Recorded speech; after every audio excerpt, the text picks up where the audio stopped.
Understand what determines acid strength in oxoacids. The strength of an oxoacid is determined by how easily the acidic hydrogen ion, H to the power plus, can be donated.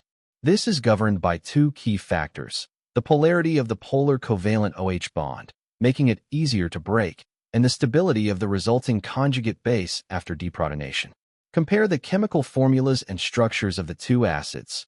The two acids under comparison are chloric acid, HClO3, and chlorous acid, HClO2. Their corresponding conjugate bases are the chloride anion, ClO3 to the power negative, and the chloride anion, ClO2 to the power negative, respectively.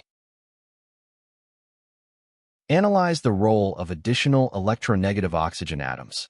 Oxygen is a highly electronegative element. In HClO3, there is an additional electronegative oxygen atom bonded to the central chlorine atom compared to HClO2. Evaluate the inductive effect and charge delocalization. This additional oxygen atom pulls electron density away from the central chlorine atom and the OH bond via the inductive effect, which highly polarizes the OH bond and makes the proton much easier to release.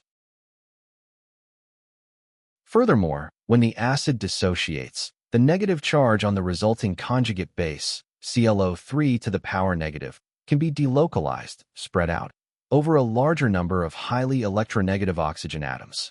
Delocalizing the negative charge increases the thermodynamic stability of the conjugate base. Conclude which acid is stronger.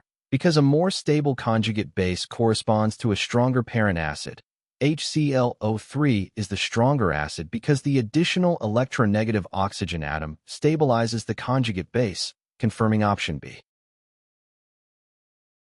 The correct answer is option B. HClO3 is the stronger acid because the additional electronegative oxygen atom on the chlorine atom stabilizes the conjugate base.